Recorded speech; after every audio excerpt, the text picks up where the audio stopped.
শাক আর হচ্ছে মুসুর ডাল দিয়ে আজকে আমাদের রেসিপি। তো মশলা কষাইতেছি অলরেডি, একটু পানি দিয়ে নেই, পানি দিয়ে একটু মশলাটা কষিয়ে নিতে হবে।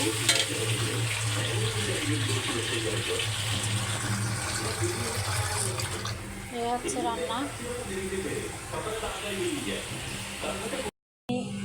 মুসুর ডালটা দিয়ে দিচ্ছি।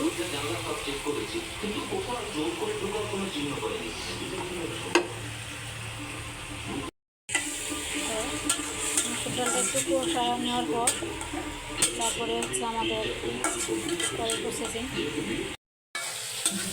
মুসুর ডালটা একটু কষিয়ে নিলাম, এরপরে দিয়ে দেবো শাক।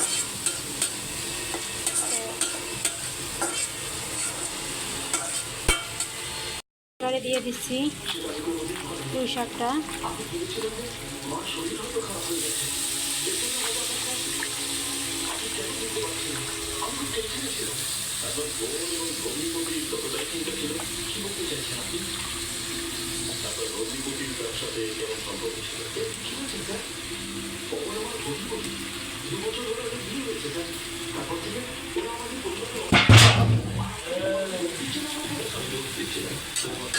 তুমি আমাকে হেল্প করতেছো না, কি করবো আমি?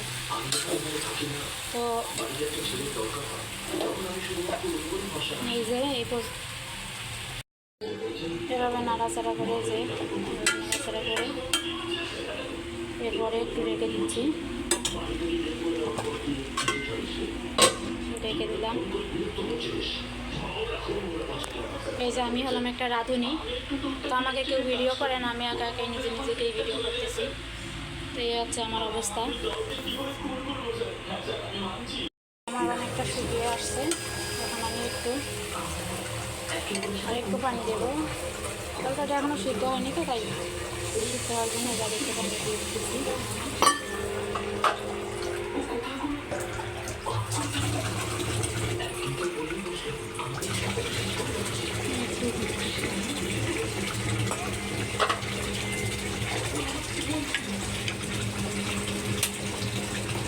রাস্তা একটু বাড়াই দেবো।